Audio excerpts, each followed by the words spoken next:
This is episode 99 of the 99 Forever podcast. I'm Eric Friesen, and my guest tonight is making his fifth appearance on the podcast from the Cult of Hockey, Bruce McCurdy. Bruce, it's great to have you back on the show. Yeah, nice to chat again, Eric, about one of our favorite subjects on the 99 Forever podcast. Any significance to tonight's episode number, I wonder? Yeah, since this is episode 99, I wanted to do an entire podcast about Wayne Gretzky's 9.9 seasons with the Edmonton Oilers between 1978 and 1988. And as a longtime Gretzky fan and season ticket holder for his entire time with the Oilers, there's no one better that I could have asked for to join me for this podcast. Thanks. It's an honor and an incredible set of memories, which will scratch some of those itches tonight. Definitely. But first, I know you just returned from your 46th annual National Eternal Hockey Draft in Banff. So before we discuss the Great One's incredible decade in Edmonton, how does your team look this year, and who are your top draft picks over the weekend? All right. Well, my team looks fantastic. I'm the two-time defending champion. Oh, nice. We're a keeper league. And so we keep a significant chunk of our 35 players. 16 of them are protected players. And I have a very solid core group led by, wait for it, Connor McDavid and Leon Draisaitl. Wow. Both of whom came my way during my sort of one truly fallow slump over the history of our draft, where I finished last 3 years in a row. But I won the McDavid lottery and lost the Draisaitl lottery, but still had the second pick and picked Leon. I was convinced he hadn't even played yet, and I was convinced he was going to be a real good player. And so those are my core guys, but I got lots of pretty good core guys. And so at the draft itself, I'm strictly defense. I'm just picking proven NHLers that, are going to score 50 points, and there's tons of them. Well, Bruce, I'm hoping others are picking prospects like they want the next McDavid or Draisaitl, right? So, well, I'm hoping that the actual Edmonton Oilers can follow your path of finishing at the bottom of the league for several years that eventually results in back-to-back championships. For Connor and Leon, yeah. I mean, I've clearly proven that they can do it, so let's get her done. Yeah. And just to bring it back to Gretzky, did the person who selected the Great One back in 1979 win your hockey pool the most during his illustrious 20-year NHL career? Well, actually, yeah, she had the first pick in the first draft in 1979, and we were Oilers had just joined the NHL, and all these other guys were out there, Lafleur, Trottier, Bossy, top drawer players. And she, like I'm pretty sure all five of us who started the draft, who are all still in it, by the way, said we would have picked Gretzky that day. And at that point, he hadn't even played in the NHL yet. Like his first season was just starting, but his talent was just so extraordinary. And of course, we'd seen him in the WHA for a year, and we thought, well, unless he gets killed in the NHL, he's going to light it up. And he didn't get killed. And just before we move on, I know that you mentioned that you do have McDavid and Draisaitl on your roster, but who are some of the other best Oilers players you've drafted over the past 46 years? Me drafted? Well, I had Craig Simpson. I had him when he was a Penguin, and I had him incredible for him 87-88 season when he got traded from Mario Lemieux's line to Wayne Gretzky's line before ultimately winding up on Mark Messier's line.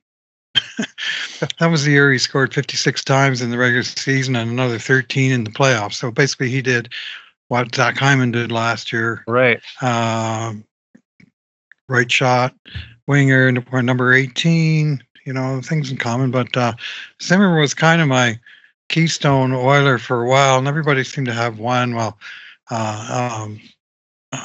Patricia had Messier and Gretzky, so she had kind of equivalent to what I have nowadays, and she won a couple of titles for sure. I'm thinking maybe 3, and always right in the hunt. So it was a very competitive draft. So And many hockey pools during that time had a rule that Gretzky's goals and assists had to be split into two separate players. Was there ever any pushback from the rest of your league to institute that, or did she have the full bore of his points for his whole We agreed career? to the rules in the first place, so that was that. I did participate in such a draft one time. This was my pride and joy draft of individual season, where it was just a 10-player draft, and I picked Gretzky's assists first overall, and then I picked his goals in I think it was the fourth round, and that was the year. To fill that far. That was it. Yeah, well, it was just about the right spot, because he had. I think that was the year he had 71. Which one was that? Well, he had four straight seasons goals. of 70 goals. Yeah. It was 71 goals, and there was a lot of guys that had 70 points. So it was kind of in the range, but basically I had 9 players and everyone else had 10, and I still won the draft with both Gretzky's. So that was a very satisfying win. Well, that's awesome that you at least had the great one in one of these pools. Yeah, that was a fun season for sure.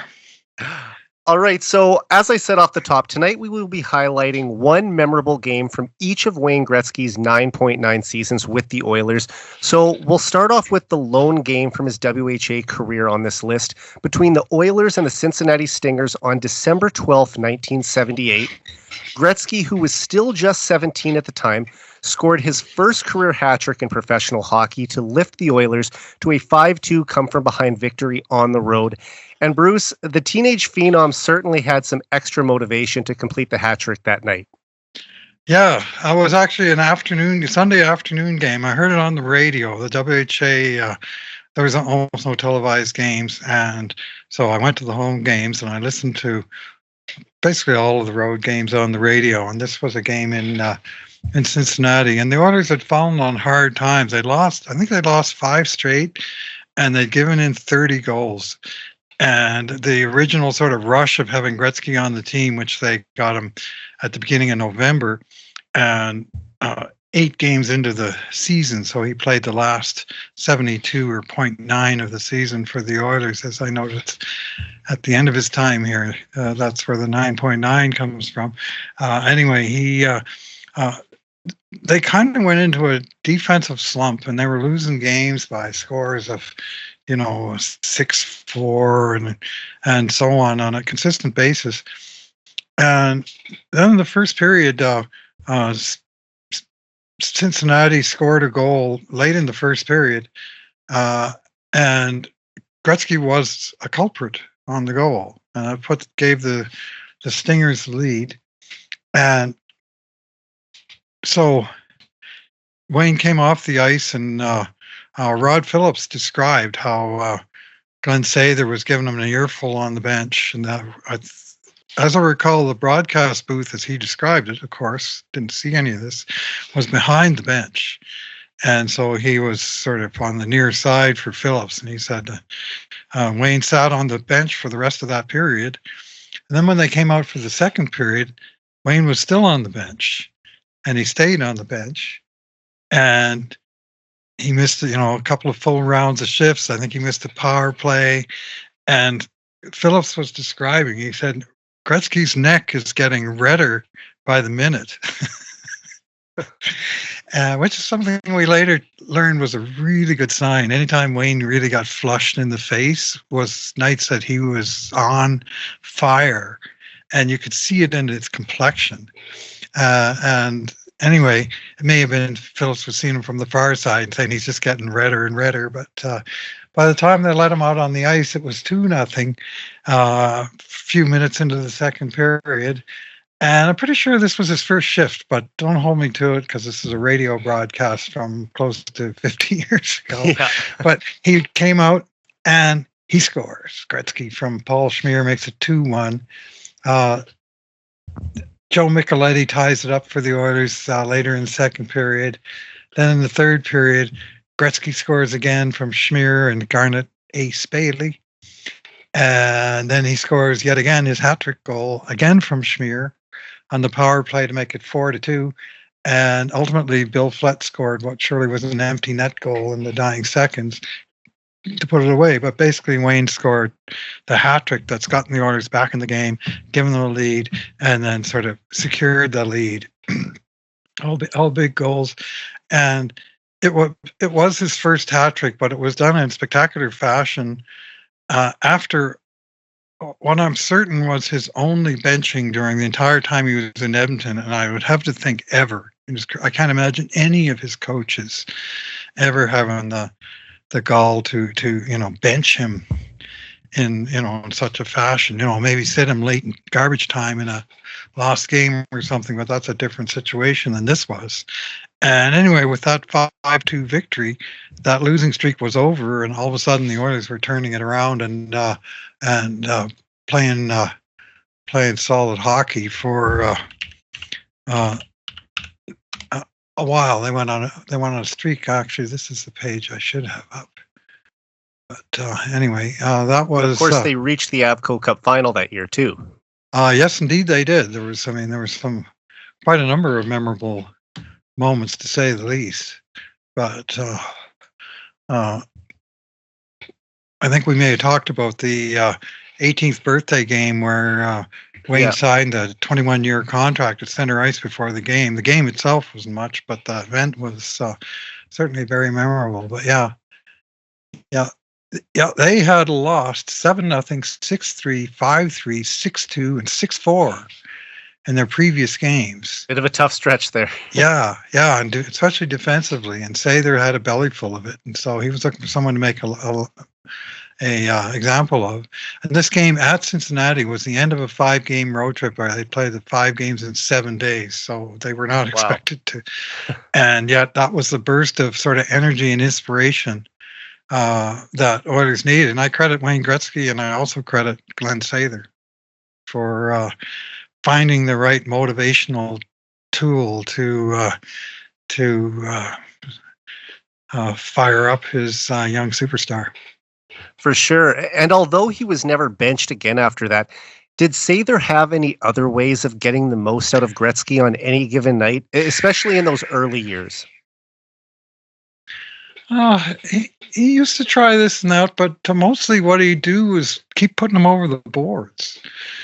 And Wayne, especially on those nights where his face got flushed, he would play, I'm sure in some of those games, easy 25 or more minutes and probably 12 in the third period when he was really going. It's too bad they didn't track time on ice back then. It is really unfortunate, because one of the things that set him apart was this extraordinary ability to recover. They measured it. There's some mention of it in Peter Zosky's wonderful book, The Game of Our Lives, about they thought the machine was broken that measured the player's sort of recovery rate from stress testing.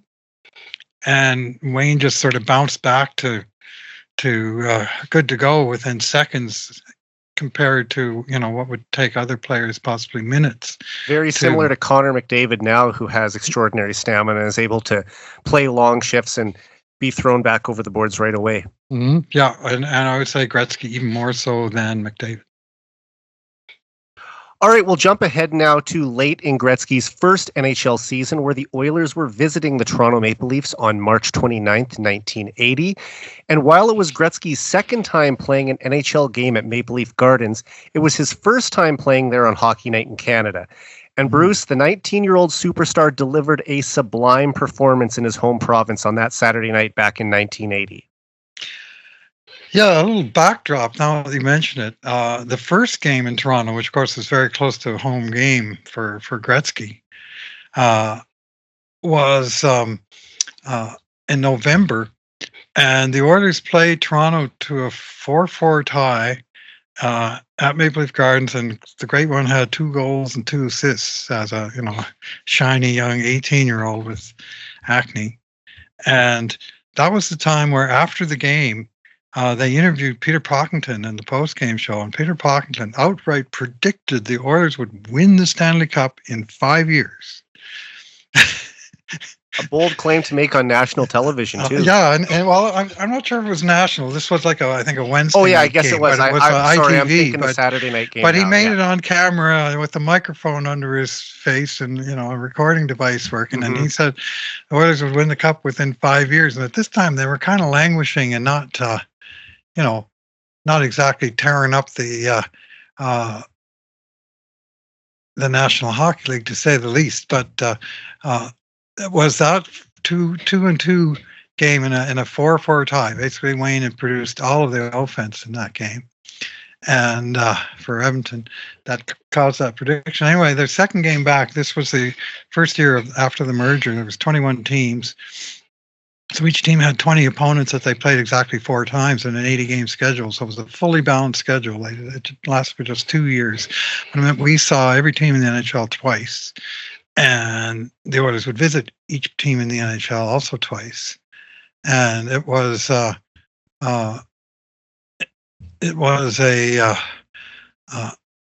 team that came on late in the year. They were, the potential was obvious. And Gretzky was lighting it up from early days. Yeah, here it is, November 21st, Edmonton 4, Toronto 4. Gretzky tied it up at 13:39 in the third period with his second of the night. Yeah, never forget that game either. But this one on March 29th, the Oilers were now fully engaged in the playoff race, having traded for Ron Lowe at the deadline. And there was, of course, 21 teams in the league. Top 16 made the playoffs, so you didn't need to be fantastic to make the cut. You just had to beat out 5 other teams. But the Oilers were, by one definition, an expansion team, certainly a merged team that had been weakened by the structure of the expansion that took away a few stalwart players from the WHA team. But they were really makes it even more impressive that they won the cup within 5 years. Yes, absolutely. Yeah. Well, they drafted 6 Hall of Famers in the first 3 years, right? So that's a good start. Anyway, a lot of things went right, to say the least. Anyway, this game in Toronto was a very hyped game because Gretzky was now second in the scoring race behind Marcel Dion, who had 132 points. Wayne had 127 going into that game. And there was a lot of, for a national game, any Toronto game was always hyped, of course, but this one was sort of special coming from Toronto. And the Leafs were good, and they were in the playoffs, and they were, but the thought was that Edmonton was up against, one of the better teams, and you're probably not going to win that game. You better look forward to winning other games. Well, they started the game, and both teams started scoring, and Gretzky set up Blair McDonald to tie it at 1-1. He scored 19:59 of the first period to tie it at 2-2. He set up Don Ashby in the first minute of the second period to put Edmonton ahead briefly, and he set up Ashby again late in the second to put Edmonton ahead 5-4, and Toronto tied it again. Like, it kept going. There was never more than a 1-goal game, and after 2 periods, it was 5-5, and Gretzky had, again, 4 points in Toronto. But in the third period, he kept coming. He put Oilers ahead early in the third on a goal set up by Don Ashby, the former Leaf, who had the night of his life, Don Ashby. And then Ashby scored the clincher from Gretzky to put the game away, and they ultimately won 8-5. And it was just an absolute showpiece. Like, Toronto played a wide open game, and so did the Oilers. And the action was fantastic, and the outcome was brilliant. And of course, anytime Edmonton played Toronto, right from the very first year that we had a team here, that was the club that Oilers fans in particular really wanted to beat. Still do. Still to this day, yeah. Still to this day. And this game on this national TV with, Bill Hewitt sort of raving about how great Gretzky was. And this game, his line mate Don Ashby had 3 goals and 3 assists. And yet he was the second star of the game. And by distance, behind the great Wayne Gretzky, who had 2 goals, 4 assists, and by night's end had actually taken over the lead of the scoring race, 133 to 132. And I think Dion still had a game in hand, and as history relates, at the end of the last game, they were tied, and Dion won the scoring title because he'd scored 2 more goals and 2 fewer assists than the great one, which the scoring championship is about points. And Wayne, young statesman, freshly turned 19 years old, instead of pouting, he made the very sharp point. He said, "My dad always taught me an assist is as good as a goal." And I thought that was about as great a statement as I ever heard from somebody, acting out of disappointment, making his case, but making it with class and managing to, say a nice thing about his dad in there and about the game and about the philosophy of the player. Assist as good as a goal. Puck goes in the net, great. If I get it, great. If I pass it, someone else who gets it, also great. And, despite not taking home the Art Ross trophy that year, he still did win the Hart Memorial Trophy as most valuable player. Yep. First of 8 in a row. A feat that will almost certainly never be matched in NHL history. Yeah, it's hard. Yeah. It's unimaginable. It was right at the time. It's never happened in any of the big 4 North American sports. Sure. It was unimaginable at the time. And even, with 40 years in the rear view, it remains so. Like, his feats were so ridiculously off the charts. We're just going to talk about 10 of them. And as you mentioned, Bruce, Gretzky scored his 47th and 48th goals of the season that game. And with 1 second left on the clock, Gretzky had a chance all alone in front of the net. But he sent a backhand shot over the crossbar. And if he had scored there, Gretzky not only would have completed the hat trick, but it would have been his 50th goal of the season, making him the first teenager in NHL history to score 50 goals. And Bruce, with 6 points already that night and his team holding a 3-goal lead, most players in that scenario wouldn't even be on the ice in the final minute of a game. Oh, yeah. But Gretzky played at a level above everyone else and never took his foot off the gas when it came to piling up the points, did he? No, and Sather would not take his foot off the gas either. Go pouring through old summaries. It's amazing how often you see, in a 8-4 game that the 8th goal is scored by Yari Curry from Wayne Gretzky and Paul Coffey at 1932, the 3rd period or something, right? They just did not relent.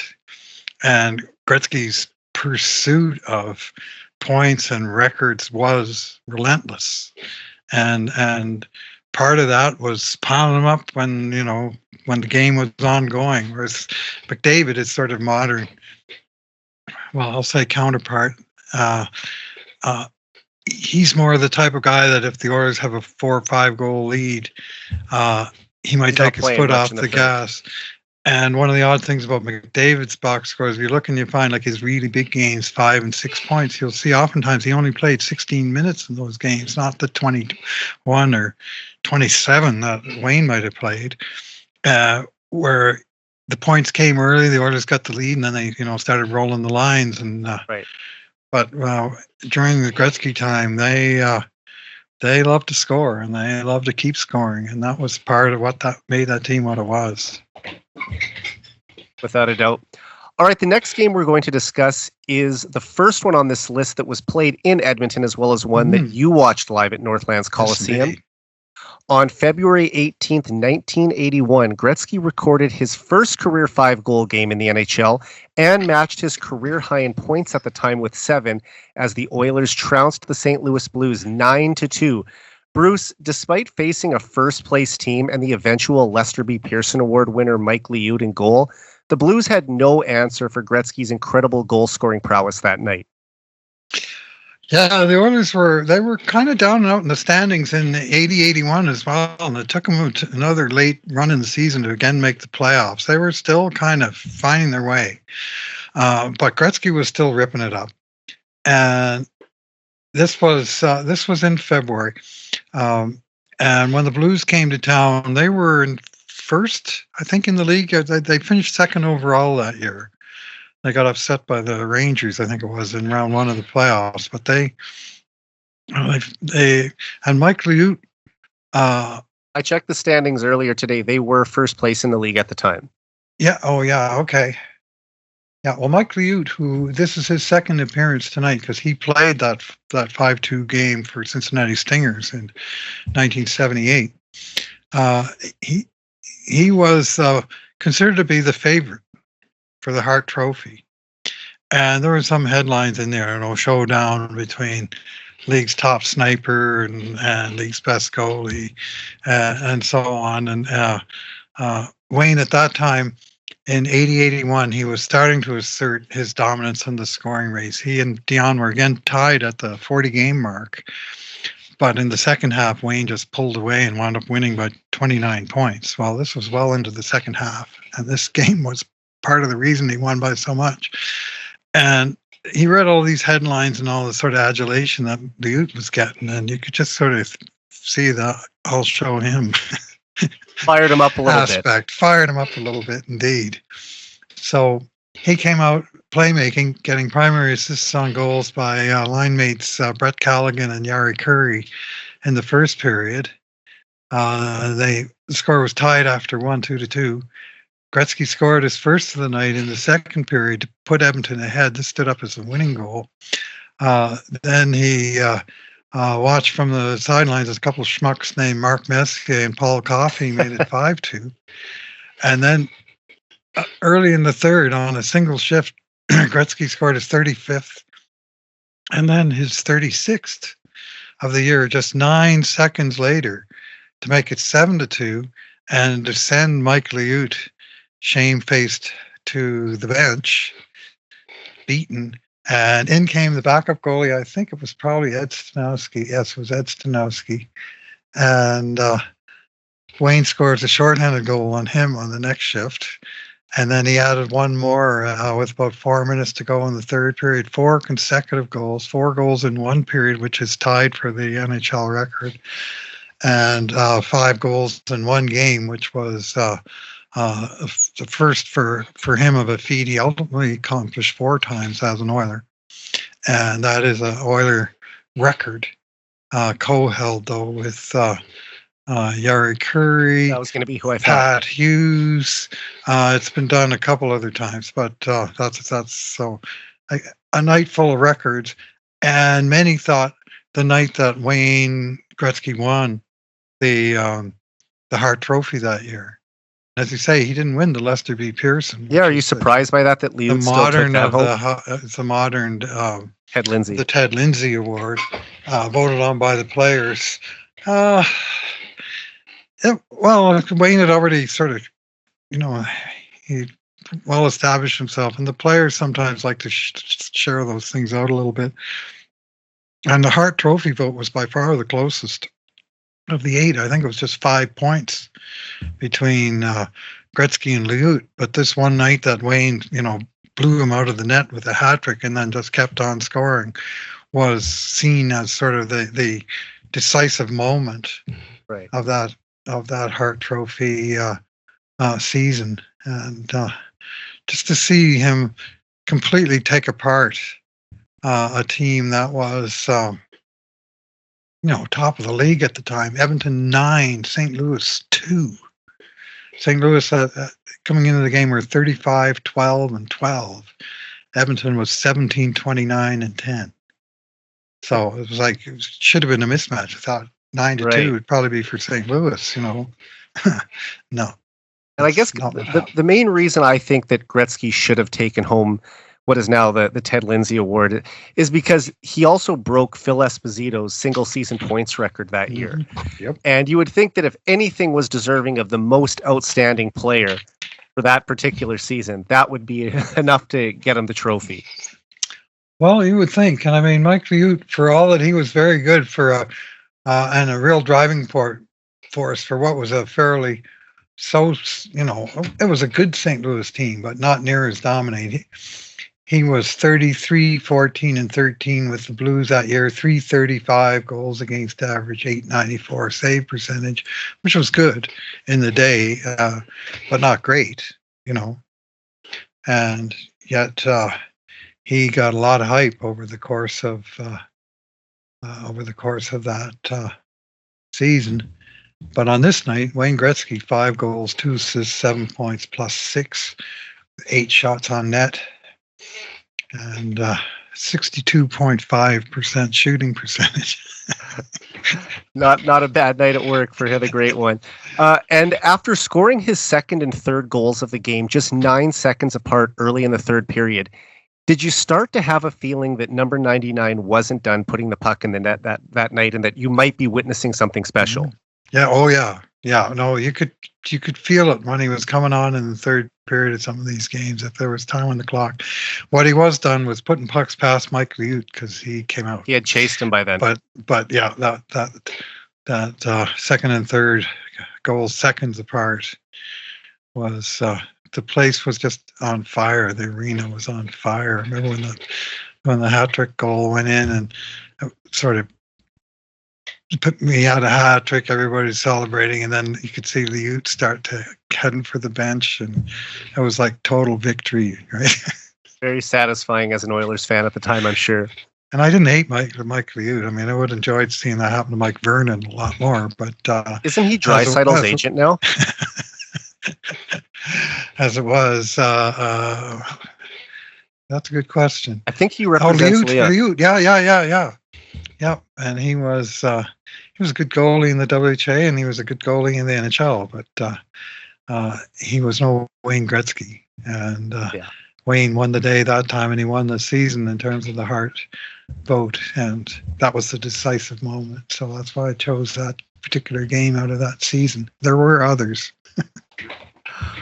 All right, the following season, Gretzky continued to rewrite the NHL record book, and on March 25th, 1982, Gretzky entered a game against the rival Calgary Flames at the Stampede Corral with 199 points on the year.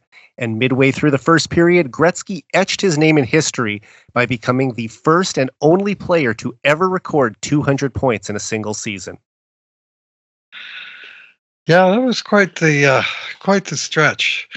The Oilers, in their previous game, also against Calgary at home, and Gretzky had set up Glenn Anderson and then scored himself when the Oilers scored 2 goals in, I think it was 21 seconds to tie the game. Gretzky got the tying goal late in the third period, but he couldn't get the go-ahead, the winner, nor could he get the 200th point. And when the siren went after that game, it was kind of a sour feeling because we knew Oilers going on the road, there was no way that we were going to see number 200 live, and of course we didn't. In fact, we didn't see it on TV.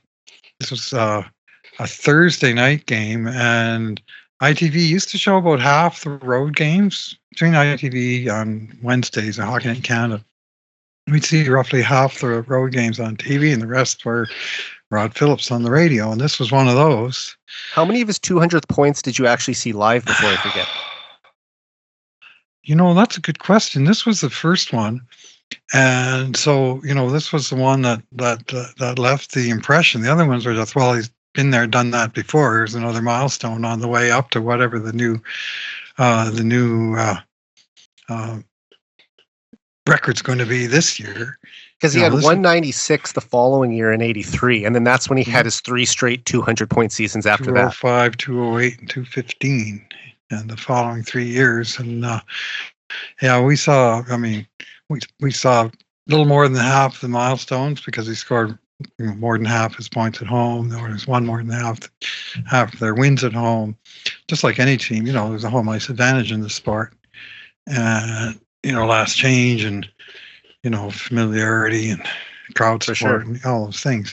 But this particular case, he was in the most hostile building in the league, possibly for Oilers, in the Calgary Corral, all 7,243 Flames fans in the Corral, and small building with very high boards that made it, when you're inside, it makes you look very cramped. It's kind of like Claire Drake that way. Anyway, it was. It didn't take long for Gretzky to win a face-off. As I recall, I haven't seen the video after the fact, but I heard Rod Phillips call it. But it was he had his patented play where he would, on the right face-off circle in the O zone, in those days, they wouldn't line up wingers on the boards on the hash marks, right? They would line them up in the slot behind the face-off man, the guy in the left wing's in front of the net. And so there's kind of be this void over on the right wing boards, and Wayne would just shoot the basically pass it to himself off the face-off, just shoot it sideways to the boards. And he'd have, his first step was so much better than everyone else's, and especially when he knew where the puck was going and they didn't. It was no contest. So he would routinely do this, where he'd flick it over to the boards and he'd jump on it and he'd circle out of the, off the hash marks with the puck. And in this case, he found Pat Hughes in front of the net, and Hughes hammered it home. And just like that, point number 200, because he only needed one going into the game.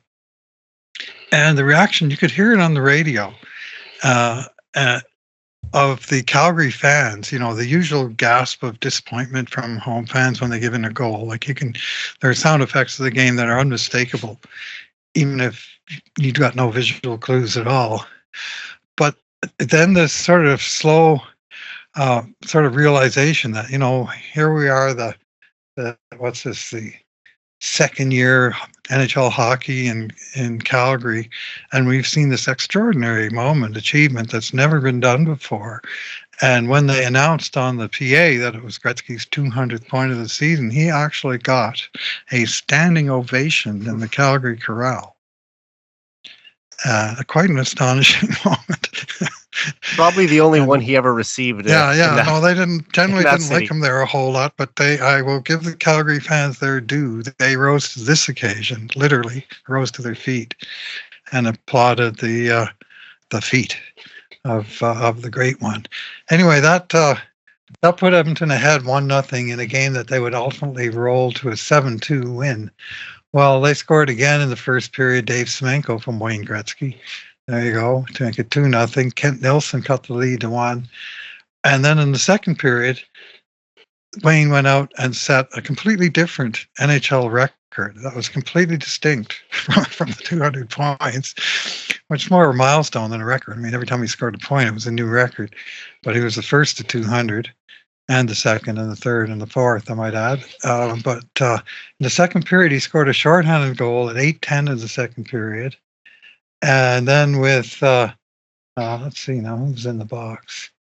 Laurie Boschman was in the box for the Oilers, future Winnipeg Jet. They traded him for Willie Lindstrom, the Oilers did. Anyway, with Laurie Boschman in the box, Gretzky scored shorthanded at 8:10. And then he scored shorthanded again at 8:37. And the two shorthanded goals tie the NHL record for most shorties in the game at that time. But they also set a new NHL record for the fastest two shorthanded goals in NHL history, 27 seconds. So from there, it was 4-1, and the Oilers rolled to a 7-2 win, and the 4 points wound up being it for the night. So Wayne came away from it. Oh, also the second of them was his 90th goal of the season, a feat that's only ever been accomplished once. So by night's end, he had 90 goals, 113 assists, 203 points. Still a handful of games left on the slate. And he had not just a new milestone, but a brand new NHL record. And this was kind of classic Gretzky. He did this kind of thing more than once over the course of his career, where he'd smash some record and in the process he'd set some other one. And this was one of the few of the Gretzky records that actually ultimately did get knocked out of the record books. It was broken multiple times. While he was a player, yeah, it was broken by, somewhat ironically, Pat Hughes, the guy who scored the goal of his 200th point. And Hughes got two shorties in 25 seconds. I think it was the very next season to be the first to beat a Wayne Gretzky record. And then that record of Pat Hughes fell to yet another Edmonton Oiler, Esa Tikkanen, who scored 2 in 12 seconds at Toronto in '88. And that is still the NHL record for fastest two shorties. So the Oilers were so good shorthanded that I don't think it's particularly that surprising that three different Oilers held the same record for fastest two shorthanded goals. In the same decade, nonetheless. All in the 80s, yeah. Yeah. And Bruce, just before I forget, you mentioned Willie Lidstrom in the trade with the Jets. In the only time in my life that I've ever watched Wayne Gretzky play live, which was the 2016 Heritage Classic alumni game in Winnipeg. Oh, yeah. Willie Lidstrom played for the Oilers in the first 2 periods of that game. And they traded him to the Jets. And then he switched for the 3rd period. And the PA announcer kind of made a joke that the Oilers have traded Willie Lidstrom to the Jets for a first-round pick in the next alumni game. So it got a good chuckle from the 50 or I guess 30,000 some fans in attendance. Willie Lidstrom was a beauty. He played North America for 10 years and he won five titles. 3 Apco Cups and 2 Stanley Cups. And with his second goal of the great game, Gretzky also became the first and only player in NHL history to score 90 goals in a single season. Bruce, I know you correctly predicted that Gretzky would reach 200 points before the 1981-82 season, but when did you start to think that 90 or maybe even 100 goals were also a possibility for Gretzky that year? Well, my prediction on during the intermission of opening night of the season, my buddies and I were just talking how many points for Great One this year. He had 164 the year before. And my thinking was, well, he scored 70 in the first half, 94 in the second half. He's still getting better. I can see him getting, 100 points in each half of the season, 200 points. So I said, yeah, 200 points, 80 goals, 120 assists. And he wound up, I was only short by 12 goals. And the assist total turned out to be bang on. So, of course, I was short by 12 points, but I've never come across anybody else who saw quite 200 coming, but the trend was already there. He was basically a 2.5 points per game style of player. And he backed that up in a number of ways, not least of which there was a long stretch of his time in Edmonton where he had more 5+ point games than 0 point games. So if you have 0 one night and 5 the next night, well, guess what? You're averaging 2.5. Right. And he just kept it coming over an extremely long period at this supreme rate. Like I think his average was 2.6 for like a 6-year run. And that was from 81 to 87, right? Yes. Yeah. And he won every scoring championship in that 6-year span by a minimum of 65 points. Like he was in a completely other level.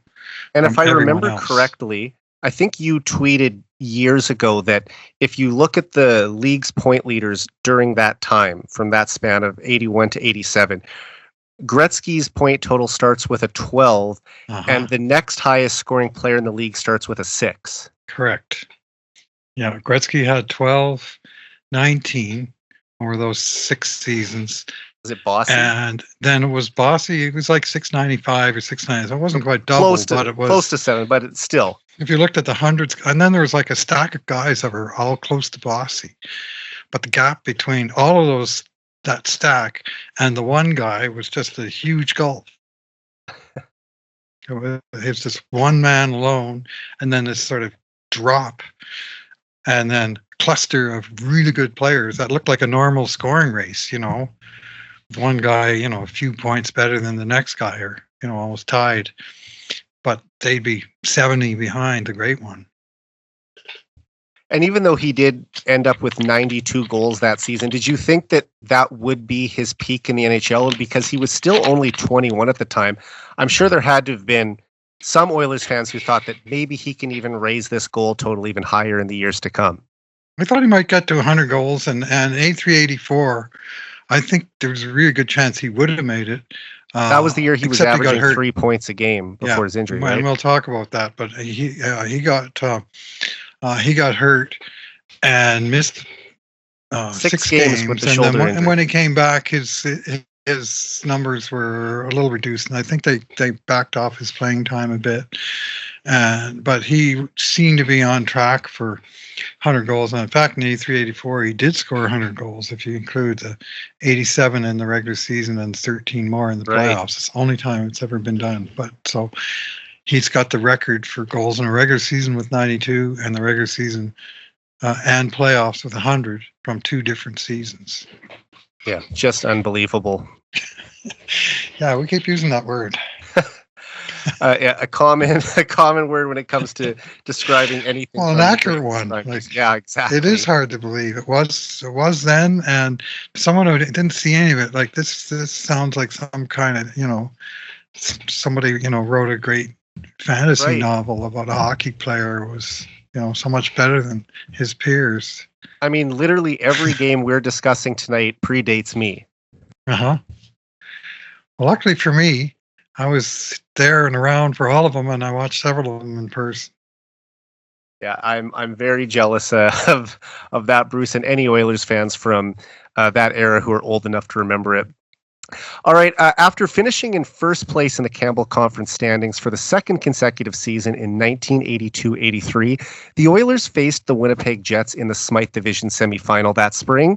Gretzky finished the regular season on a 9-game point streak where he tallied a remarkable 28 points. And Bruce, Gretzky continued his torrid pace in Game 1 against the Jets on April 6th, 1983.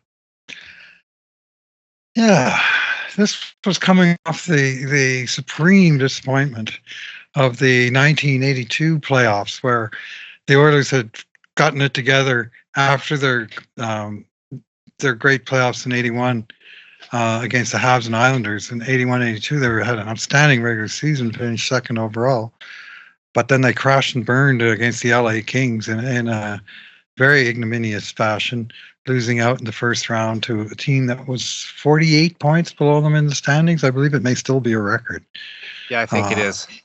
Unless maybe Columbus came close when they knocked off Tampa here a couple of years ago. But that was just a ridiculous upset.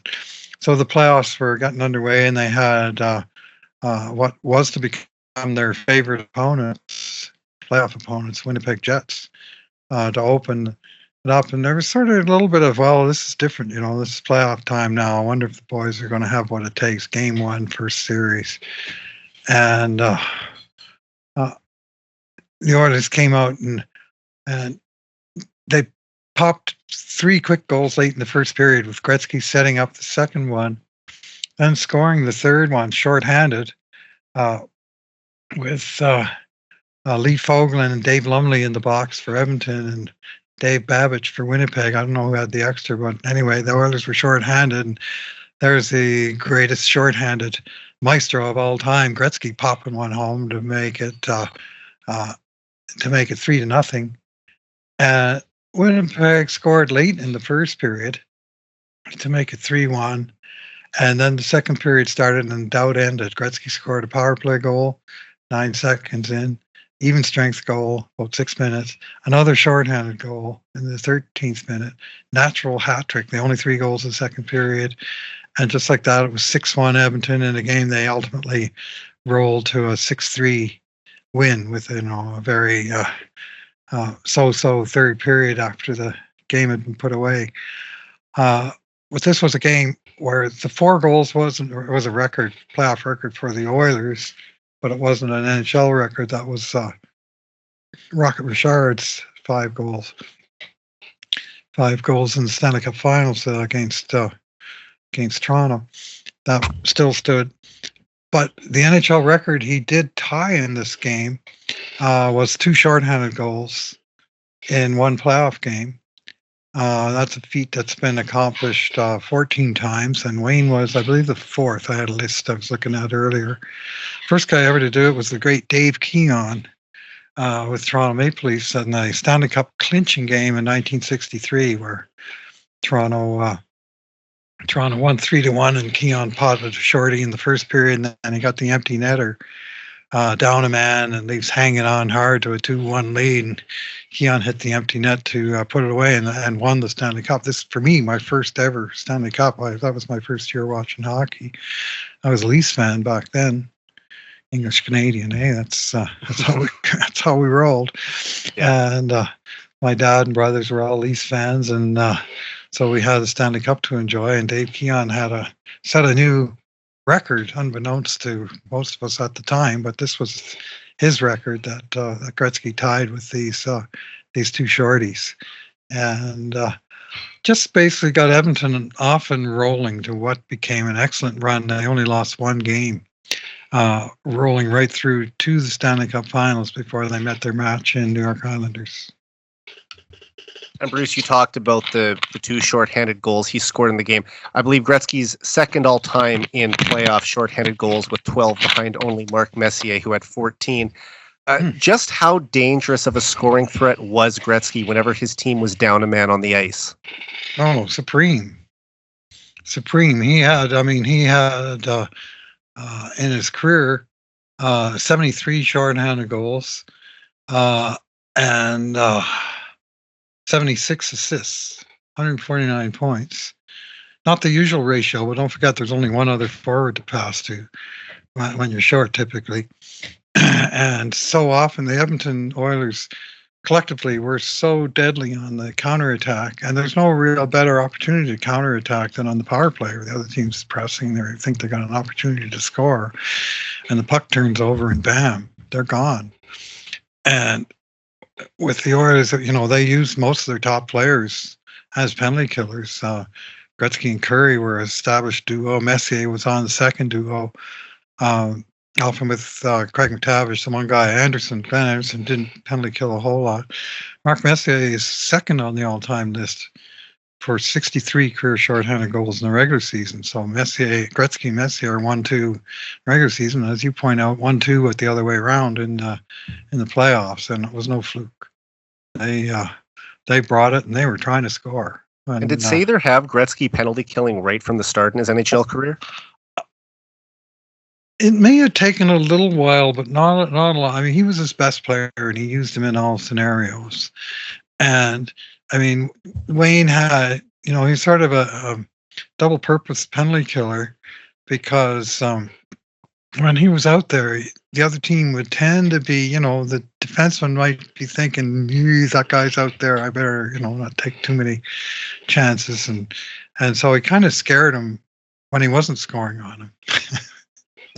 So effective in that way, and such good stick skills. Like he was a good penalty killer, but his main forte was getting that puck and getting it going on the counterattack and either putting it away or himself or setting someone up. All right, Gretzky had countless great performances during his decade at Edmonton. And one of his best came on January 4th, 1984, when the Oilers hosted the Minnesota North Stars at Northlands Coliseum. Gretzky, who notched 8 points in a game against the New Jersey Devils 2 months earlier, matched his own franchise record for most points in a single game against the North Stars that night as part of a memorable 4-game run. Yeah, I'll say memorable. These were the first 4 games of calendar 1984. And this was when Pete Gretzky had scored at least 1 point in every game that season, right from the drop, and he had in those first 4 games in 1984, 1 goal, 3 assists, 4 points, plus 3 against Calgary on the 3rd of January. The very next night, at home against Minnesota. 4 goals, 4 assists, 8 points, plus 4. So he had 12 points in like a 24-hour span.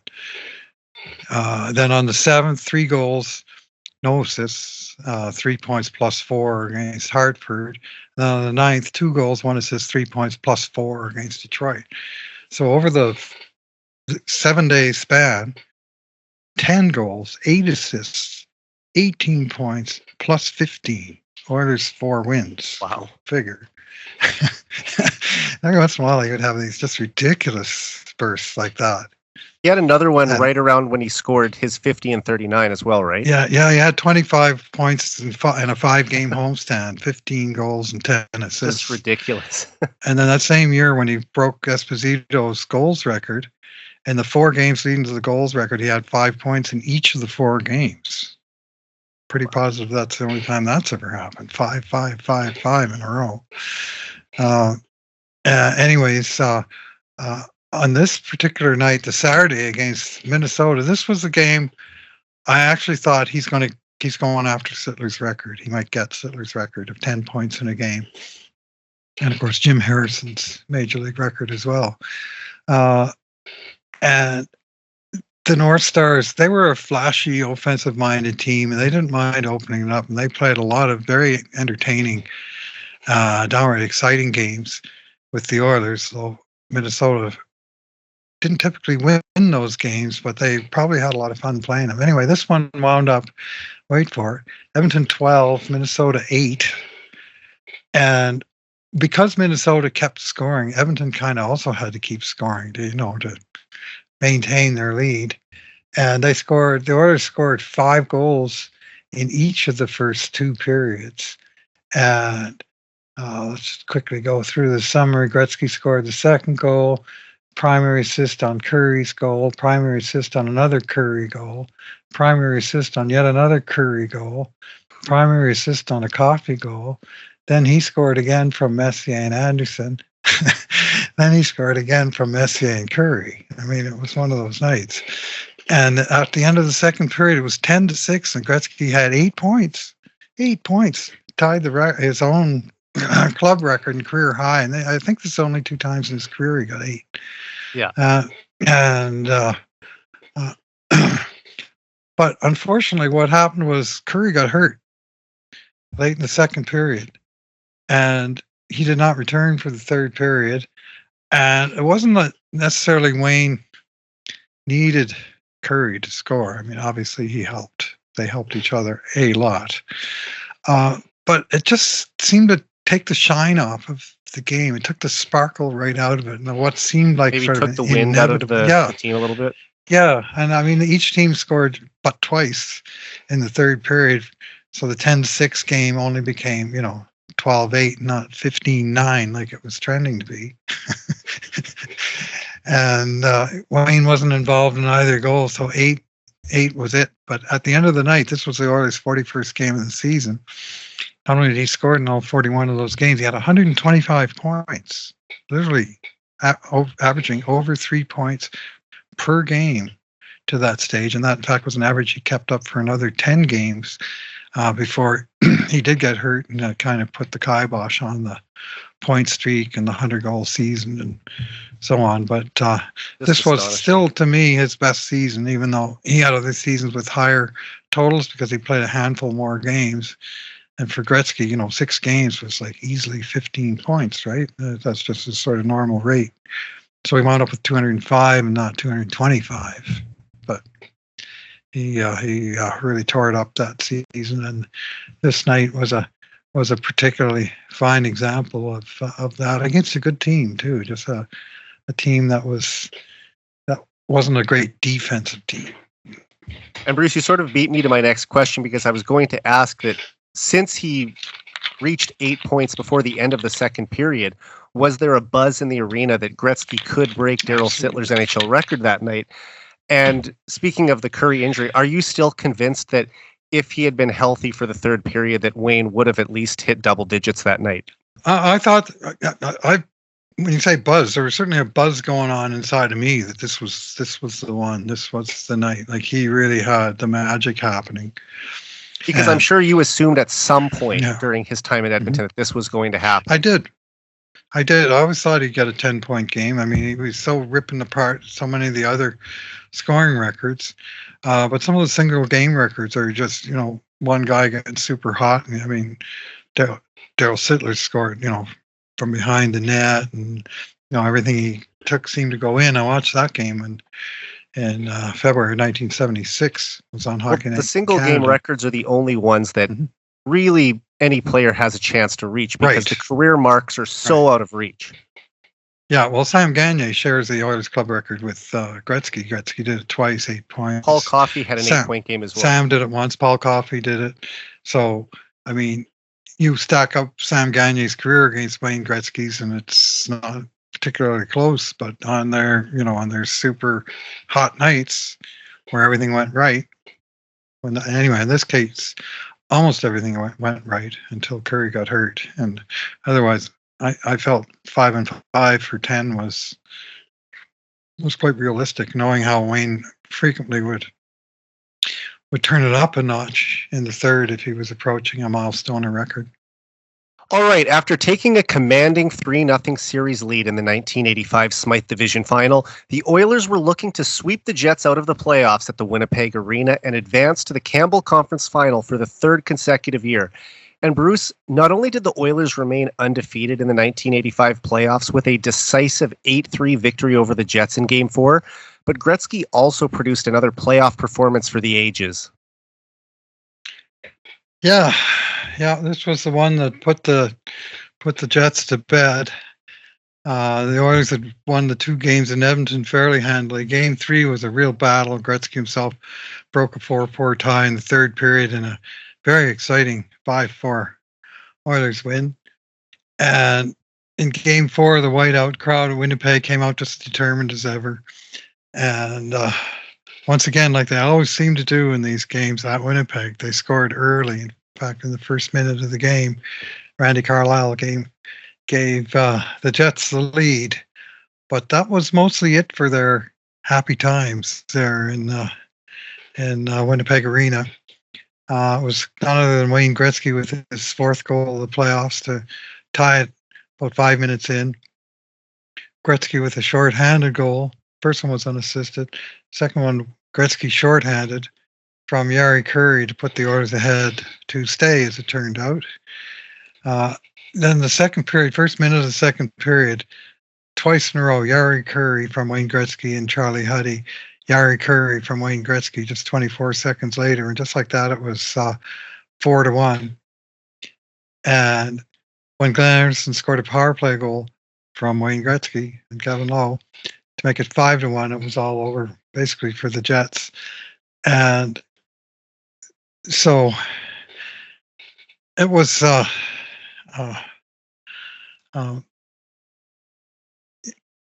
teams played hard and they played it out honestly enough in the third, but the Oilers added 3 more goals, including Yari Curry's hat-trick goal from Wayne Gretzky in 6 minutes of the third period. That made it 7-3.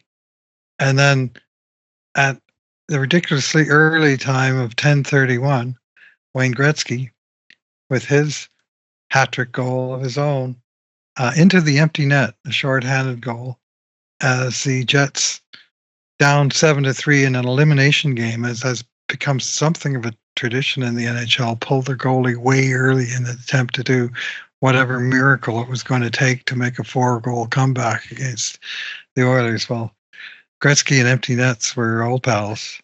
And what typically happened was if you were trying to make a miracle comeback against the Oilers and you pulled your goalie, then wouldn't be long before you would be trying to make a miracle comeback +1 more against the Oilers, because Gretzky would hit the net, as he did here.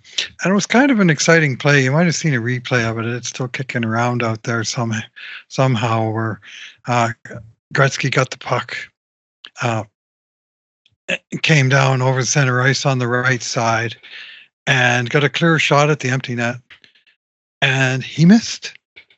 Puck hit the short side of the net, and the crowd roared and started laughing with excitement, and the puck bounced off the side of the net and into the corner off the end boards. And Gretzky, you could almost see him flush during the play. And he went off into that corner in pursuit of that puck, and he lifted a stick and came away with the puck, and he circled in front of the net and popped it in while somebody was trying to tackle him. And not only did the puck go into the net, but there goes Gretzky into the net after the puck to pick it up to put in his collection of some, of his latest feat, 7 points in the playoff game. And he grabbed the puck and he came back towards the bench, sort of tossing the puck in the air with still this huge determined look on his face. And then you could see someone on the bench said something, or eye contact was made, and the surface tension was broken, and he broke into a big laugh. But I got the vision in that moment of the time, possibly apocryphal, but I don't think so, that Gretzky participated in a tournament as a young lad. It's in one of the books, it might even be Walter Gretzky's book, where he scored 50 goals in a tournament. The 50th came in the last minute of the last game after he'd taken a penalty with 2 minutes and change left, and he was sitting on 49 goals, and he had to come out of the penalty box, get the puck, so find a way to put it in the net. And somehow this play reminded me of that story, and it just kind of made me laugh. It's still the same kid.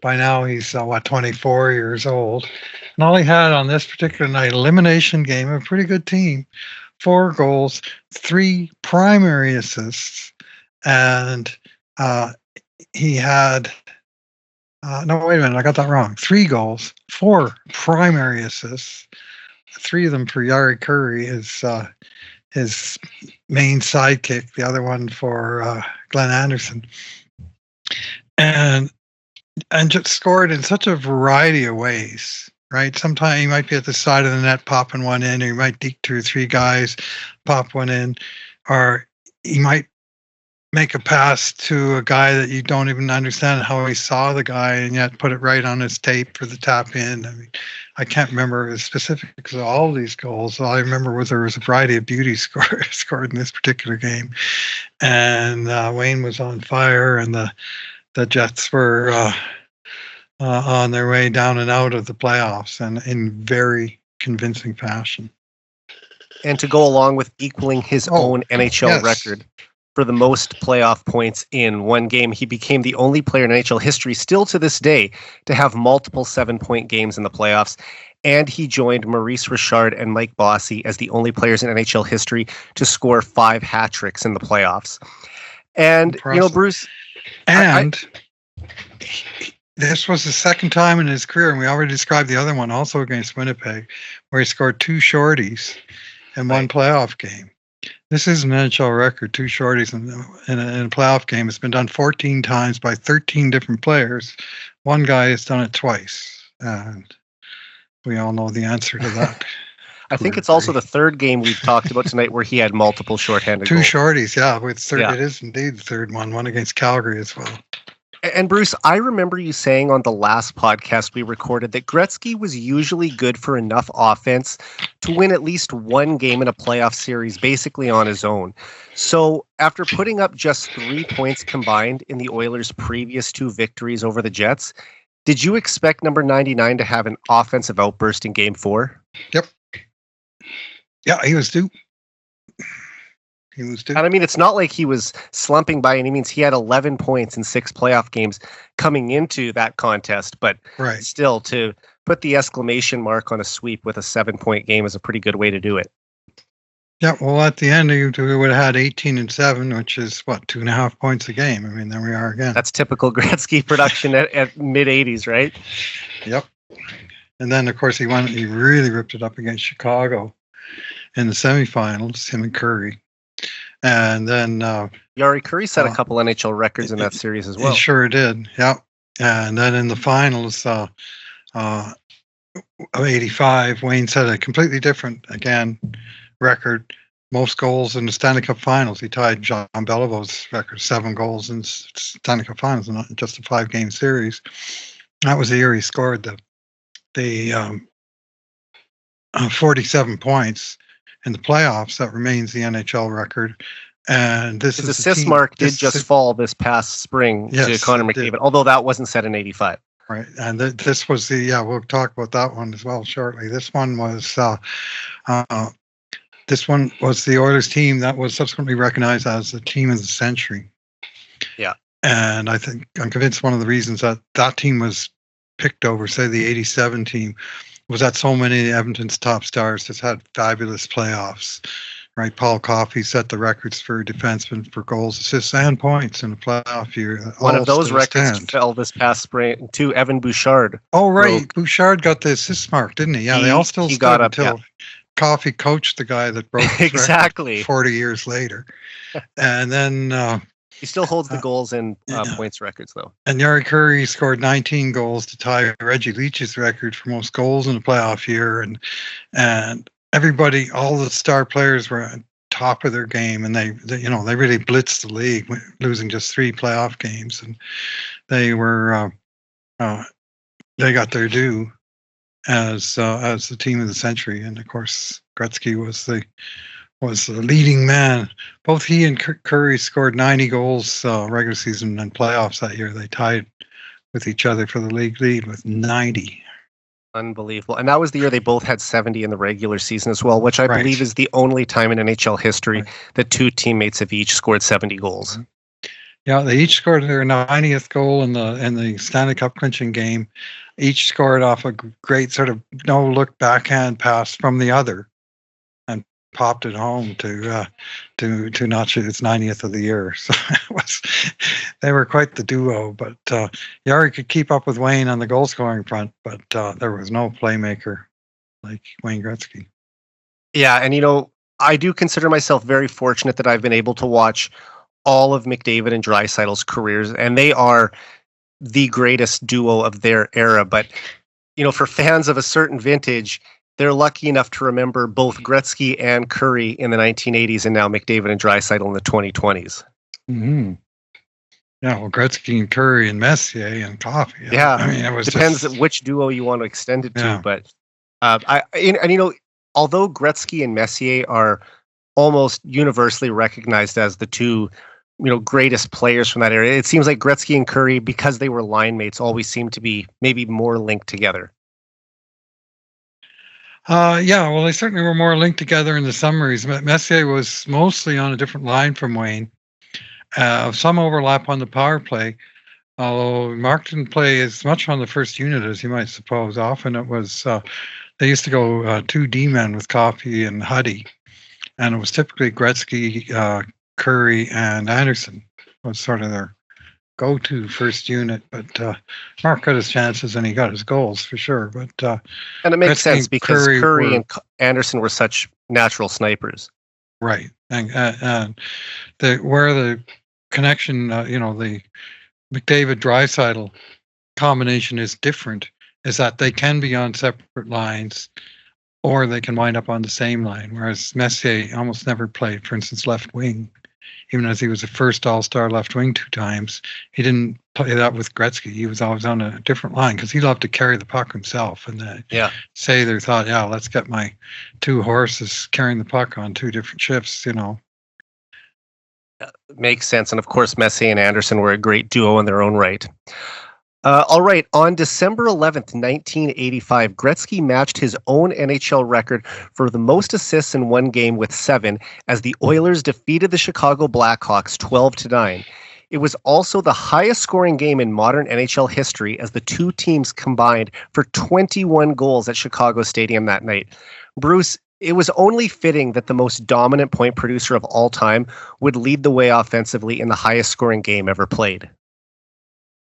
Yeah, this was the first NHL record that Gretzky set or tied was this one. The record was held by one player, Billy Taylor Sr. of the Detroit Red Wings in 1947, had 7 assists in a game. And Gretzky tied it against the Caps in February of 1980. His first season, in a home game. No goals, 7 assists. And then in the 1985-86 season, he did it twice more. No goals and 7 assists. And you know what? Those are the only 4 times it's ever happened in the league. 3 of them by Gretzky, 1 by all the rest of the players in history of the league combined. And of course, the year that he had 2 of them was the year when he set the single season assist mark. He was really going for assists this year. He had another game with 6 assists, and those 3 games, 0 goals and 20 assists. Like he was really. Could you tell early on that year that I mean, because he had scored 4 consecutive 70-goal seasons coming into that year, including one with 92 and 87. But that year in 85, 86, he really sort of made the shift to being a playmaking focused player. Yeah, playmaking became his first focus really for the rest of his career. Although in 86-87, he was a little more balanced and he won his 5th goal-scoring crown. I think that was his final 60-goal season in the league as well. Yeah, it was. It was, and it was his final of his 5 goal-scoring. But this one year, he was getting so many assists, he forgot to score the most goals. He only got 52. So anyway, in this one particular game, which was, not exactly a showcase game. Edmonton at Chicago Blackhawks. The Oilers were 21-5-4, Chicago 9-14-4, and they just couldn't handle the Oilers. But we already talked about the second highest scoring game in Oilers history, 12-8 over Minnesota. Well, this is the highest, and it tied the league record of 21 goals in a game. There was a 14-7 game way back in the, I think it was back in the era where the goalies weren't allowed to go down to make a save. This game, it was a nondescript game, and the goals were coming very fast, including 4 in the last 5 minutes of the third period. But here are the scoring plays involving Gretzky. Anderson from Gretzky and Gregg at 1:35 of the first. McSorley from Gretzky and Jackson at 13:24 of the first. So, I mean, these aren't snipers necessarily potting all these goals. Anderson from Gretzky and Jackson early in the second. Curry from Gretzky and Anderson late in the second. Anderson from Gretzky and Coffey 10 seconds left in the second.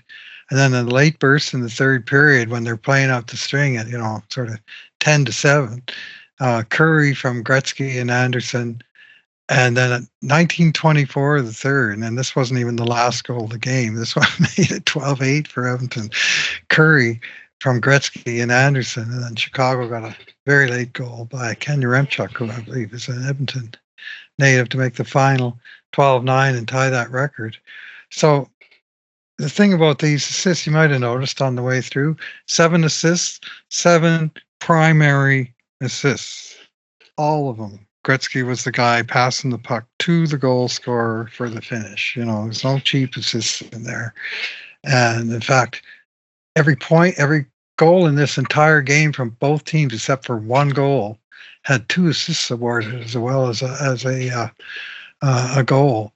So out of a possible 63 scoring points, there was actually 62 that were awarded. So a lot of guys had big nights, but 7 assists stands out, and 7 primary assists is just ridiculous. Yeah, I mean, it's something that we'll probably never see again. And as you mentioned, Glenn Anderson and Jari Kurri both had hat tricks that night, and it's rare enough for 2 players to each score a hat trick in the same game, like as teammates, but it's an even rarer feat for one player to pick up a primary assist on every goal for multiple hat tricks in the same game. And as Bruce, as far as you know, is Gretzky the only player to ever accomplish that? Well, there's only, like you say, there's only been 4 times that someone's had 7 assists in the game, and otherwise there's a bunch of guys that did it 6 times, including, look at this, there's some familiar names here. Connor McDavid, Leon Draisaitl did it. Mario Lemieux did it a couple times, 3 times. Gretzky, of course, himself did it. But to have 6 assists and on 2 hat tricks, you'd have to have a perfect correlation. And in this case, they had, what did I say? Very, very good catch by you. That not only did he set up all of Curry's hat trick, but he also set up all of Anderson's hat trick. First assist on all of them. That's why I just think, amazing. It has to be the only time it's ever happened, because, I mean, if you went through the game sheets for every time a player's had 6 assists in a game, the chances that there were 2 hat tricks scored in any of those games and one player had the primary assist on every one of them, I can't imagine that anyone has ever done it before or ever will do it again. Right. Well, they were playing on a line that night because it was Curry from Gretzky and Anderson for both goals in the last 5 minutes of the third period. So they were clearly trying to run up the individual totals for all 3 of them. And you talked about Don Ashby having a 6-point game back in 1980 and being the second star. I'm guessing it was similar to Glenn Anderson that night in Chicago. Pretty sure Wayne was the first star on this occasion as well. I don't have that specific memory like I do from Toronto, because I remember they used to announce the players and they'd skate out at the end of the game, and the huge roar that he got in Maple Leaf Gardens that time was and whereas this one was, Chicago Stadium, they show the game's over, and they end the broadcast and they tell you who the 3 stars are, but it doesn't really land the same way. For sure. All right, coming into a game against the Boston Bruins on October 24th, 1986, Gretzky had scored just 2 goals in his previous 5 games. However, as we talked about before, he was still an assist machine during that stretch. But on that cold night in Edmonton, Gretzky hit the score sheet early and often.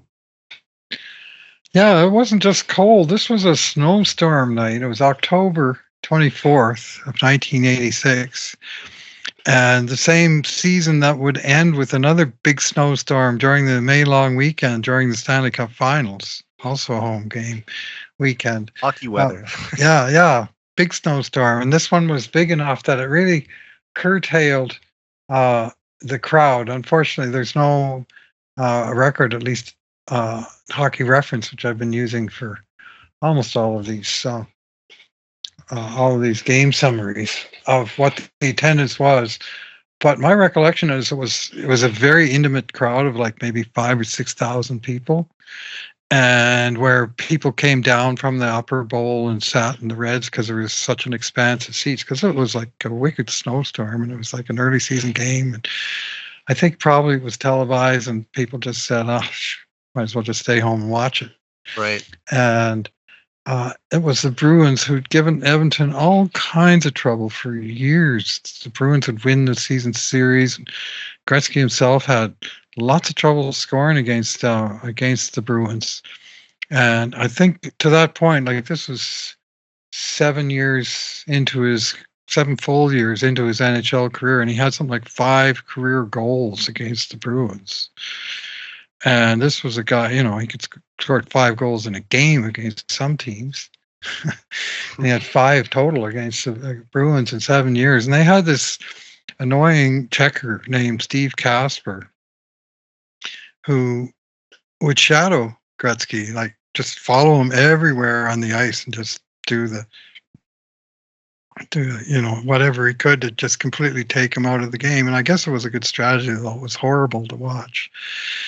And what Wayne would do was, if Casper was following him around, he said he would go then and he'd stand next to some other Boston guy, so that all of a sudden he would be taking care of 2 Bruins and the rest of the Oilers would have a 4-on-3. So that was sort of his way of outmaneuvering whatever. But it wasn't that successful because the Oilers got beat by the Boston Bruins regularly in the regular season. It wasn't until the finals of 88 and later 90 that they got the last laugh on him. But this was the night that Wayne finally shook Steve Casper and got it going on. And he did it in a multitude of fashions, as so typically. Gretzky scored a shorthanded goal in the first period, scored a power play goal later in the first period, both set up by Mark Messier. And then he completed his hat trick very late in the second period to kind of put the game away at 5-2, and then added an assist late in the third to make the final margin 6-2. A very convincing win against a very top team. The Bruins are always good throughout the 70s and 80s. And throughout all of the Gretzky years, the Bruins were always one of the better teams in the always tough Eastern Conference. And it was just something about the intimacy of the environment, of the smaller crowd in that game, and feeling that, we're seeing something special. And here, so many fans miss the game, but both teams are like fully there and represented, and it's a, full-on NHL game, but with with sort of this bizarre backdrop to it of so many empty seats in a game that normally would be packed right out there. And just this was one monkey that needed to be shaken off the back, and this was the occasion where that happened. And just one game from early in another very successful season, 1986-87, where the Oilers won the President's Trophy and the Stanley Cup. In fact, first team to win the double, because the President's Trophy was just new at that time. And we, I think, talked about several of other games during that season that were milestone games, like, for instance, the Wayne got his 500th goal in that season, but we talked about that on another podcast. So we had to scan about to find other performances. I mean, as the good thing with Gretzky is that there's no shortage of options. Yeah, well, that's right. I mean, you might think, well, 3 goals and 1 assist, is that all? And when you compare it to some of these other feats that we've been discussing, 7 points here, and and hat trick, 4 goals, and so on. But this was this was just one of those games that just went down as very satisfying. That they got the better of the Bruins. They hung a -2 on Steve Kasper, and it was just a night where things went well, and the Oilers took apart. This was just coming off where they'd lost the playoffs in '86, and so we were sort of anxious to get the taste of winning going again. And this was just a game that stands out in the memory, even statistically, while just another one of Wayne's 65 career hat tricks. Although he did score an even strength power play and shorthanded goal in that game. Yeah. Not the first time that happened either. I mean, against the Jets, he did all 3 of those things consecutively in a natural hat trick in '83, the game we described earlier. And he was, quite potent at scoring at any of those units. He was a threat to score anytime he was on the ice. And Bruce, this game reminds me a little bit of one that I attended in Edmonton last year.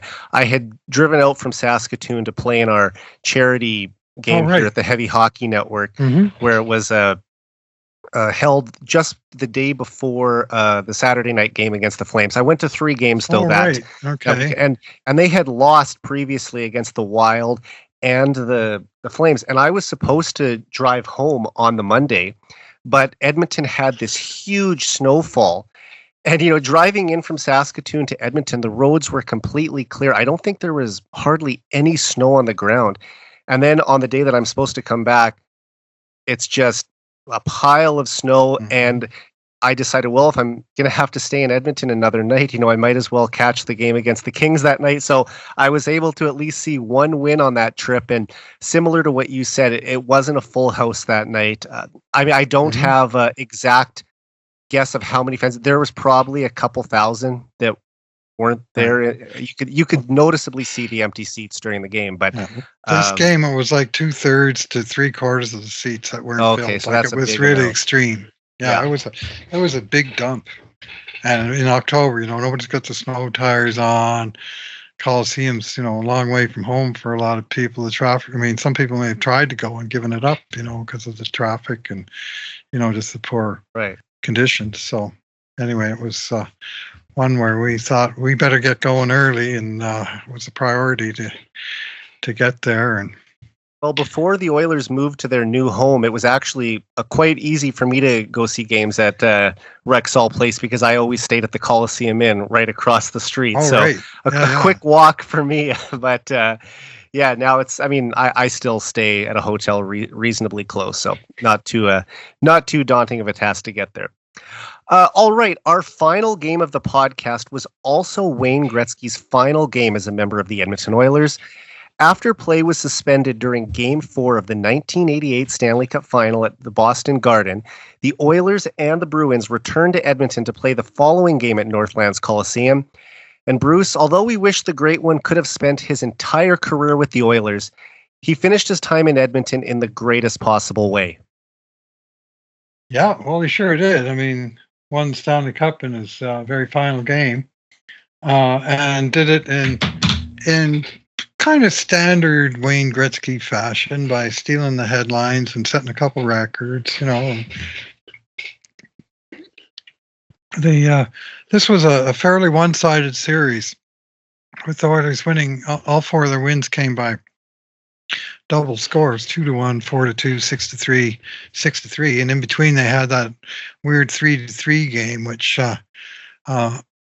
was ended by power failure seconds after Craig Simpson scored to tie it up. It would have been a lot more complicated if Boston had the lead when that power failure occurred, but the fact that it was tied, the league sort of made the decision, well, the next game's scheduled in Edmonton. Let's have it in Edmonton. And if we're declare this game a tie, and if the series, Boston comes all the way back and ties the series, well, game 8 will be in Boston, to make up for the game that was.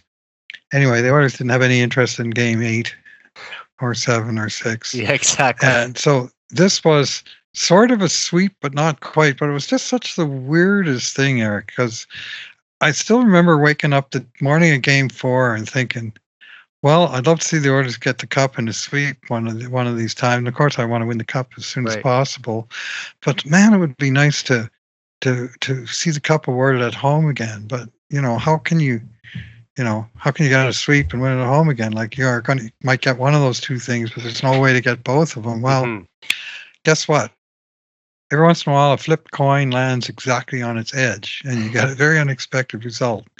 And that was that tie game with the power failure. And all of a sudden, the series is coming back to Edmonton with the Oilers leading 3-0, a chance to sweep and win the cup at home. Suffice to say, they weren't going to let that chance get away. And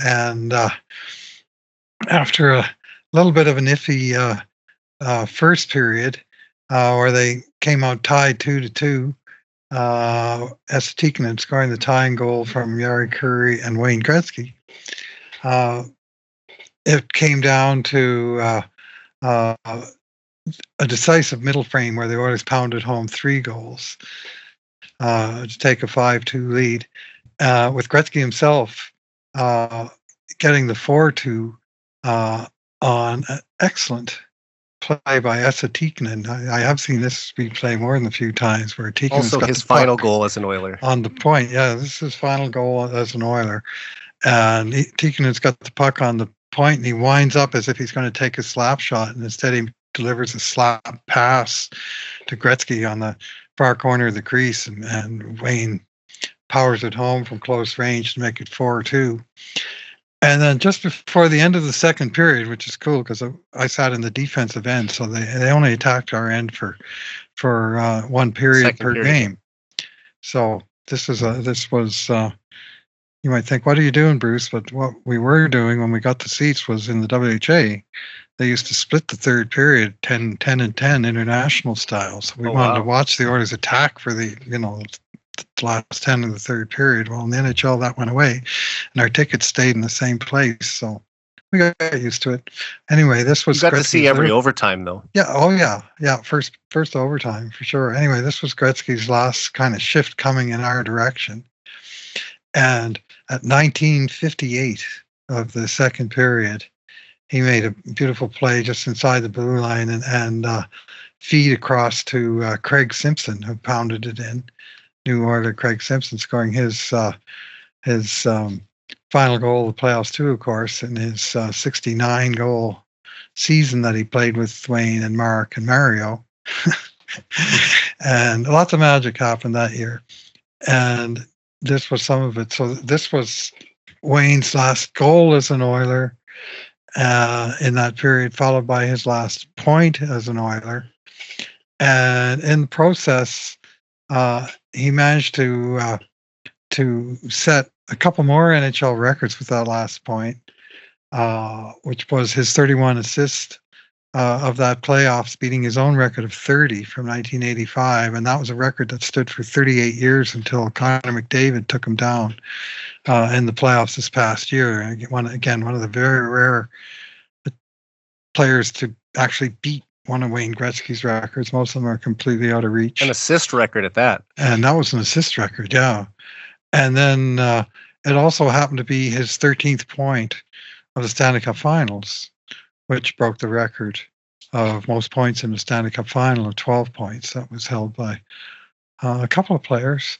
And some record books, there's a couple of places where it's recognized, and there's some places where they just throw out that tie game and don't count the 2 assists that Wayne got in that because it wasn't a complete game. But my understanding is the NHL itself recognizes the statistics from those games, and you can find them in the scoring points totals from the playoffs. It's right there on Hockey Reference under, it's sort of, I guess the game we're describing is sort of listed as the 5th game in the series, but 4B, I call it. Yeah, 4B. And he had 12 goals, 31 assists in that playoff, so I remember it well.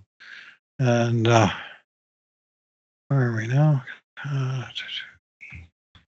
And with just 2 seconds left in the second period to 2 pick up that seconds assist. left. Yeah, 2 seconds left in the second, and then from there they kind of played it out in the third and wound up winning at 6-3.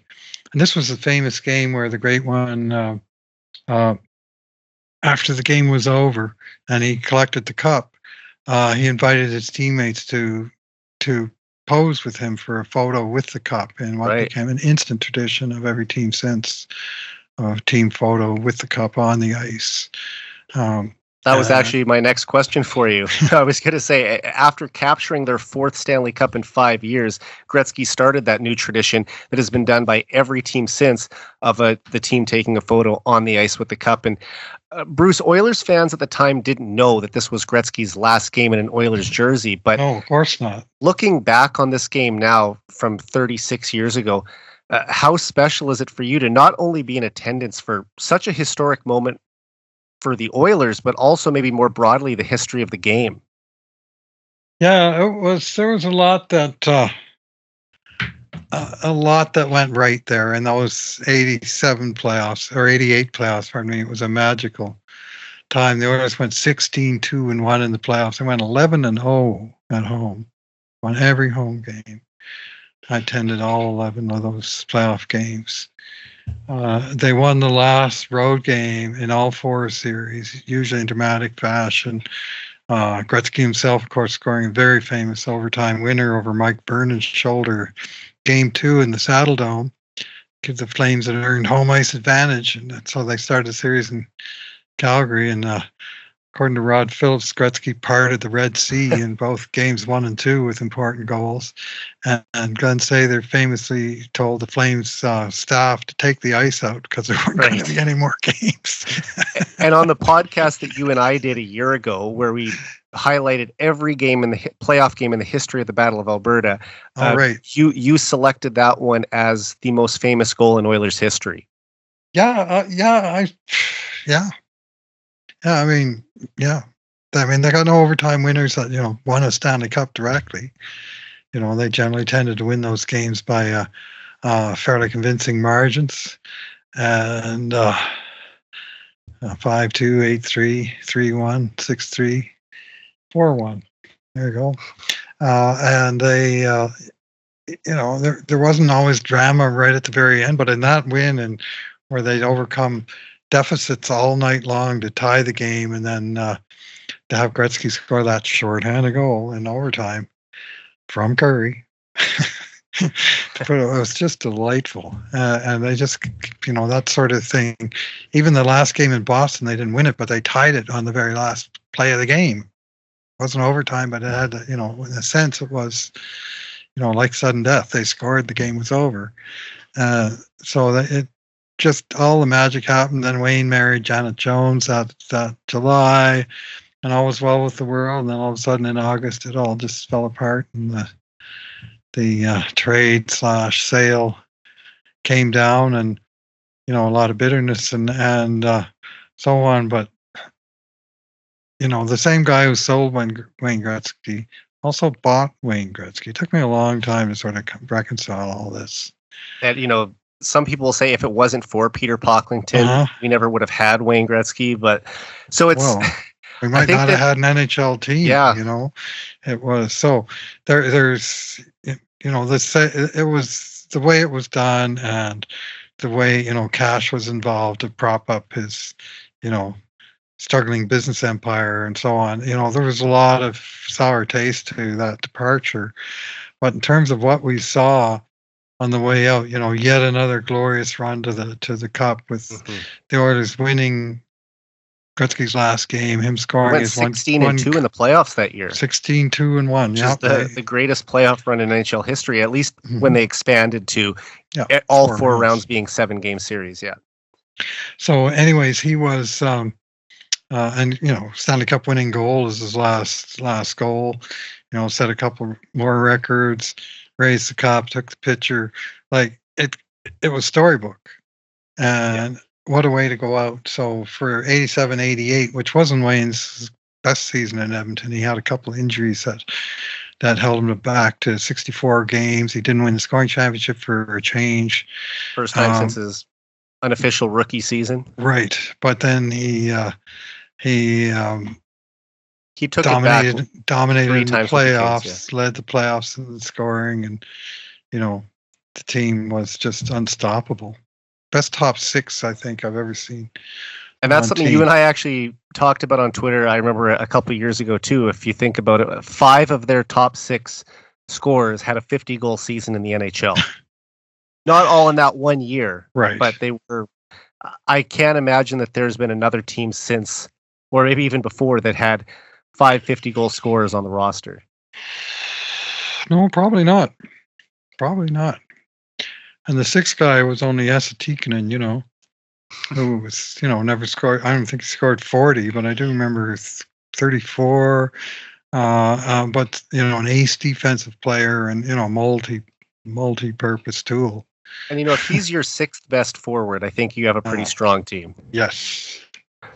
Yeah, and a great clutch player in his own right. So he scored a hat trick in Game 3 of those '88 Stanley Cup Finals, and he was still very young at that point. Esa was, I think, 23. And he was, the one sort of up and comer was significantly younger. Well, him and Simpson, I guess, that were significantly younger than the main core group that were all, 60, 61 birth year. Yeah. And Bruce, I know this is almost impossible to do, to encapsulate the Great One's entire decade in Edmonton, but can you just, in a few thoughts, put together what that time in your life was like to watch the greatest hockey player who ever lived for basically, like we said, an entire decade? Well, it was dream come true for a hockey fan, which I've been basically my entire life since, age of 7, and seen every Stanley Cup, every followed NHL every season since then. To have such a glorious run of, and even extended a couple of years post Gretzky, where they won that extra cup in '90 and they did conference finals a couple more times. The team was the dream, but to have, such a brilliant player, head and shoulders, even above all the great players on his own team and all the great players all around the National Hockey League. And, from statistical standpoint, none of them could hold a candle to the guy. And I was always a big numbers guy and a big records guy. And the Oilers, if you ask me, are they the greatest team in the history of the NHL? I mean, 84-85 team of the century suggests maybe. I'm less certain of that, but I will say that without question, the most exciting team in NHL history. Undoubtedly. So wide open of a game, so much speed, so much pizzazz, and they brought a lot of movement to the game, a whole lot of crisscross, switching over on the attack and using the width of the ice as well as their blazing speed. And all 5 of their superstars could fly. Right. Even Gretzky, who is sometimes called an average or even weak skater, and I will tell you this: that is ridiculous. And anybody who says that needs to watch some game film. I can recall you saying on past podcasts that there might have been guys who were clocked faster, but if it was a race to the puck, you said you'd take Gretzky every time. Yeah. Well, his anticipation skills were off the charts, but also, if the puck would come anywhere near him and he'd somehow get a piece of it, and it would bounce somewhere, and his first step and his second step were so good that he would win that race because he would already be moving towards the puck before other guys were sort of still figuring out where the hell it was. His best first step that I've ever seen to this day. And, again, if you did measurements, maybe you would say it's McDavid. But it was unerring in terms of he would be taken in the right direction to intercept the path of the puck. And his he had a lot of nifty skating skills that be hard to measure, but he was he was gloriously physically talented, like quite a unique player. Like, he wasn't a strong guy, he wasn't muscular, but his vision of the ice is like, people used to say, me among them, that he played the game as if he was watching it from the press box. You just have this sort of sense of everything going on the ice, and it was he was a hockey genius, and it was like, as Peter Zosky put it in his book, it was like watching Mozart, playing his weekly recitals in his church organ, but some new piece of music every week that would be some glorious new tune, and a prodigy similar, such a young age to, he was 20 years old the year that he got Esposito's points record. He turned 20. And he was still 20 when he got his 50th in 39 games later that same calendar year. Setting records, at an age where most players aren't even in the league yet or established. Right. And he was already a colossus astride his sport. And Bruce, as you mentioned just a little earlier, saying how I've always been a big stats guy and a big records guy. I think aside from our shared love of Gretzky, that's probably a big reason why I enjoy talking to you so much, is because I have always been a stats guy and records guy too. So I just want to say thank you for joining me on this very special podcast tonight about my ultimate hockey hero, Wayne Gretzky. It's always a privilege for me to hear your stories about Gretzky during the Oilers' glory years. So thank you again for sharing memories from these 10 games that we talked about tonight. Well, as a numbers guy, how could I resist an invite to be podcast number 99, Eric? And I guess the last number I'll say tonight is I want to mention that today would have also been Walter Gretzky's 86th birthday. Oh. So I don't think we could have picked a better day to record this episode, Bruce. Excellent. Well, thanks for thinking of me, and it's always fun to reminisce about the good old days. Some people are a little bit, I don't know, younger people often, discount or even sometimes even seem a little, I don't want to say resentful. What's the word I'm looking for? But it's not relevant that the Oilers were good, or, and I'll say, well, modern hockey's better, but I'll say unequivocally to this day, Wayne Gretzky is the greatest hockey player I've ever seen. Yeah. I don't. Yeah, I'm a fierce defender of his place as the greatest of all time too. And even for myself, like, I'm 35 years old, and I can only remember the last 3 years of Gretzky's career.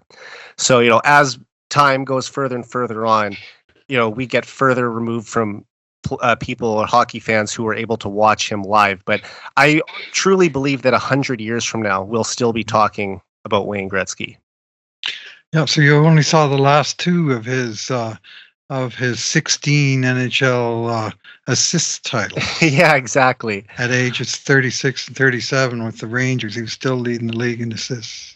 Well, as you said, you started following the NHL at 7. I was the same way, except 7 for me was 1996. Right. So a little late into Gretzky's career, and he at that point he wasn't the player he once was, but like you said, we got his best years by far, the years that he was equal threat to score goals or assists. And in the second part of his career, he was much more the playmaker, and more likely to score 30 or 40 as opposed to 90. Yeah, and I mean, he basically was the best passer from the time he entered the league till he ended, because he won his first assist title in 1980. And he won his final assist title in 1998. Right. 18 years apart. So yeah. And he only lost like 2 in between times. I think he's got 18 altogether in his all of his glorious career. 16 times he led the league in that same category. All right, Bruce. So before we just call it a night here, we're right around the corner from the 2024-25 season. We've talked about Stanley Cups for the Oilers tonight from back in the 1980s, and hopefully we're beginning what will be another Stanley Cup season for the Edmonton Oilers. Oh, lots to look forward to. Sure, a lot of the experts sure seem to be coming around to the idea that the Oilers are the favorites. I saw one list today that had 20 participants, and 16 of them picked the Oilers. Like one team out of 32, but they got 80% of the votes. So that's a lot of pressure. But clearly they're in it with a shot, according to those experts, anyway. And several models have and gambling. All the gambling sites have them listed first. So The Athletic put out their list of their projections, and the Oilers are projected to not only win the Stanley Cup, but the President's Trophy as well. So maybe they can break that curse and be the first team since the 2013 Chicago Blackhawks to take home the cup as well. Good luck with that. But honestly, it's not as big a deal to me if they win the President's Trophy. As long as they're holding the trophy that counts on the ice next June, that's all I care about. Yeah, that's the big one for sure. All right, Bruce, thanks again and have a good night. Yeah, you too, Eric. Good night.